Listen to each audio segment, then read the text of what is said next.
Okay, so you guys are a 10th grade world history class. Here we go. Can I have a volunteer to read today's learning target?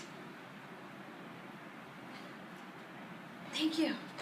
I can identify at least 3 components of a primary document and explain how at least one could influence the conclusions made about the document. Okay.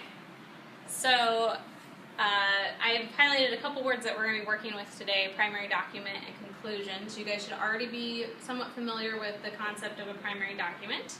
And we're going to go ahead and think about that a little bit. So I want you to turn to a partner and discuss just for a moment these 2 questions. So what is an example of a primary document and what makes it a primary document? And then I want you to list components, attributes, or elements. What do things that historians look at a document and identify, and why are they important to the historian? So go ahead and brainstorm a few ideas with your neighbors. Exactly, like a paper scroll. Like you can say the Declaration of Independence, so that I would consider to be a primary document, which the historians analyze and see who was signed and what was written. That's one example of a primary document. Another you can say it might be some war treaty between 2 nations, so when you go back, the historians can see that this was the treaty. So this is a primary document based on what they. What do you think are the elements?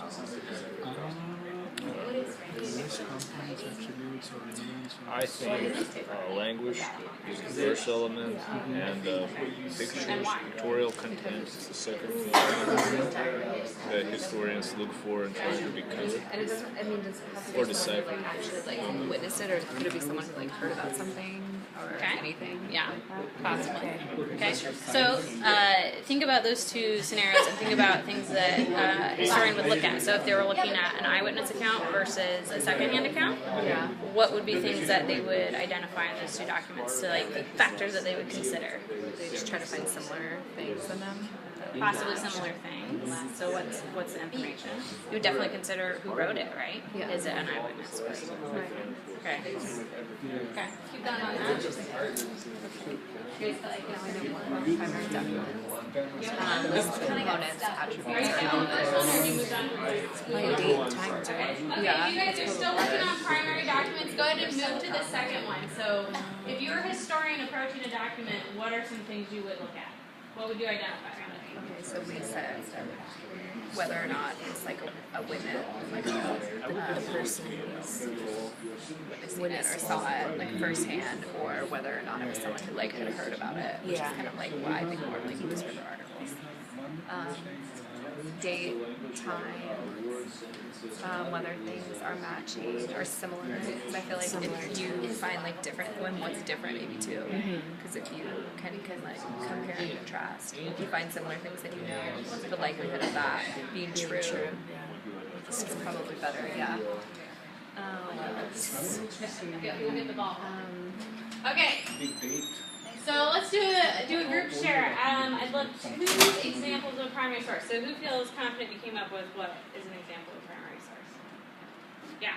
Yeah, like we were discussing maybe Declaration of Independence. Declaration of Independence. Okay, what makes it a primary source? Yeah, because that's the primary document based on which the whole history changed, and whatever followed was based on what was written in that document. Yeah, it's the actual agreement that was written down at the time. Okay, does anyone else have another example?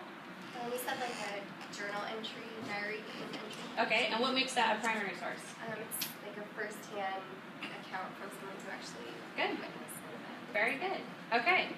Now, what about list of components that what does a historian look at and identify when they approach a document? You guys.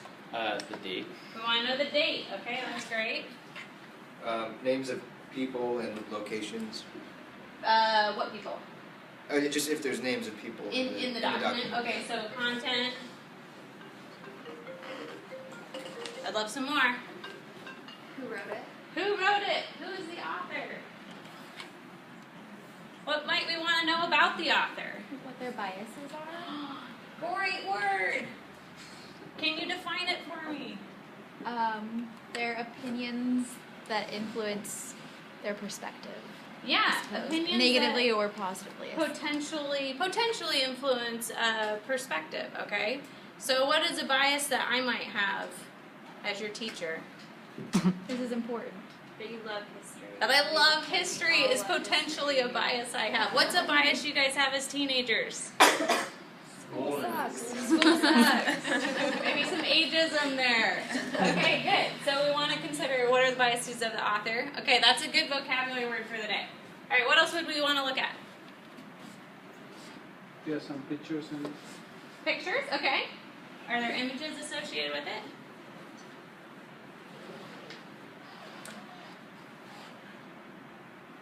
Place. Yeah, place is a good one. I've got one more that I wrote down.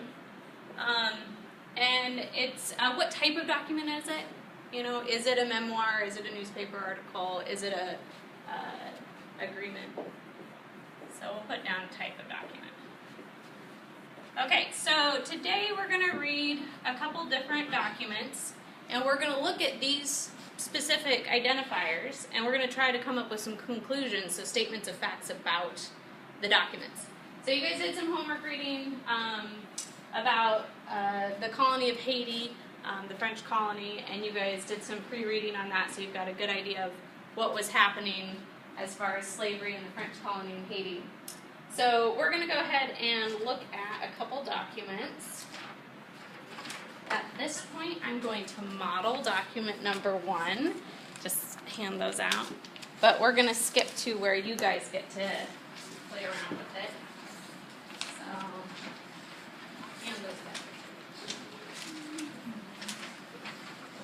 So you guys are going to flip it over to document number 2, work with a partner, and try to answer, read through it together, try to answer as many of these as you can. And then we're going to share as a group some conclusions that you guys come to about the document, so some statements that you can make based on the things that you've identified. I'll give you guys about 3 minutes to do that.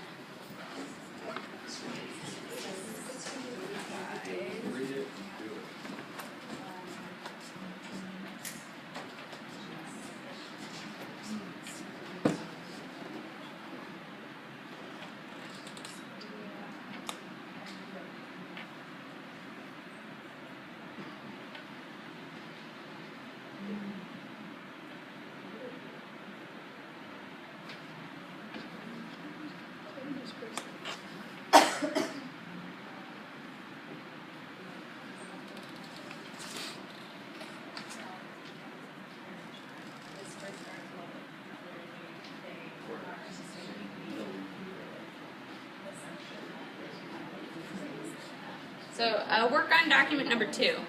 Oh, Sorry. that's a pretty disgusting document. Or what is Check out document what number is the 2. document? See that document number 1 was good. No, I read document number 2 first. Oh, okay. I go backwards. Laws and rules and regulations for slaves. Like, they can't carry a stick.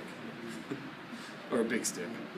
Can't meet with any offensive weapon. Yeah, can't meet with any friends from different slave masters. They can't sell sugar cane. So is that offensive weapon or offensive weapon? So if they're offended? Probably offensive. That's offensive. Yeah. Because now I don't know what we're supposed to do. I think you're supposed to talk about what's on the board. Oh, Yeah, okay. just see, so there's, Date So it looks like we it's have the from date. an actual document that was 1687. used to like enforce rules. Yeah, the date. This But is under this- Louis, so he, But is this information up here part of the document, or is yeah. that just setting Well, up the document? The wording is telling us that information right that the French government issued this, so they would be. I'm just wondering, like, was that is this included as part of our document, or is that just like this is what the document is about? I think that's the context of the document. Okay. So I know that to be true. the document is down here on the bottom. 1687. Oh, right.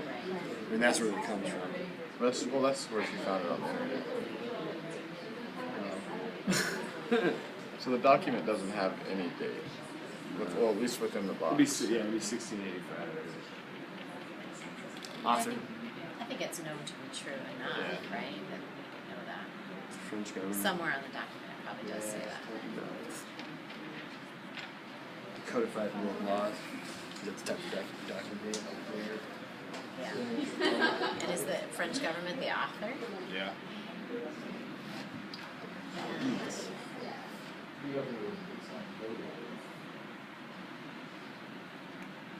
what else? Is there a bias? I mean, is there a bias involved in that? You know, I mean, the French seem to really enjoy the slaves. Saw them as human beings. Yeah, treated them well. I mean, For their own safety. Yeah, my exactly. gosh. They're not paying a mortgage. Oh my gosh. They don't worry about weddings or Yeah. gathering at master's house. So really, they're just helping the guys out. Yeah. Keeping life simple. Yeah. Oh boy. Easiest cop The out. women don't cry. Sorry, the master said I can't. Do you want to get married? I can't. I'm sorry. No commitment. I would. I don't have commission. Commitment. I just can't gather. Literally.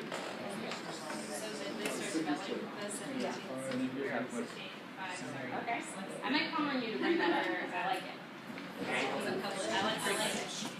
Okay, guys, let's do kind of a general review here. So, what did we come up with for the date of the document? 1685. It's written right there. You guys got it. 1685. All right. Ahmed had a great question about this. So he was looking at the images there and thinking about, well, there's nothing in the document that has that talks about like an actual revolt, right? So what do you guys know from your reading last night about when the actual slave revolt happened in the colony? Anybody, please? So it's 1791. So if we look at the date of this document, it was 100 years before the revolt. Yeah. So that's really context, right? Really important for context. Who did we figure out was the author? I'm going to go to you guys. We discussed that a bit. The French government. The French government. And so what was the conclusion you guys made about the document based on the author? Well, it just seems like they were afraid of like an uprising or a revolt. So based on who it was and what was in the content, what they were afraid of. Okay. Did we get the type of document? It's a law. Okay. Did you guys come up with any conclusions? No? Conclusions about what? About the actual document. So maybe who the audience was? Slave owners? Okay. What was the purpose of the document? Okay, and what are you basing that on? Forbid the Forbid? use of words like Okay, so forbid and based on the content, right? Okay. We thought that they were trying to keep slaves from getting any kind of power, like Okay. no weapons, no gathering and like spreading Okay. information, and no. The last one we thought was about like keeping them from having access to money, I guess, Okay. as a source of power. Right, so trying to prevent any power in terms of physical or monetary power. Okay, so and I'm hearing that all coming from the content. Would that be accurate? Yeah. The words that are actually in it? Okay. Okay, so this is a great example of how I want you guys to be approaching any reading material that you get in this class, right? You want to be looking at everything, not just the content, so that we can make some good decisions. Now we're going to continue the class and we'll work on another document. But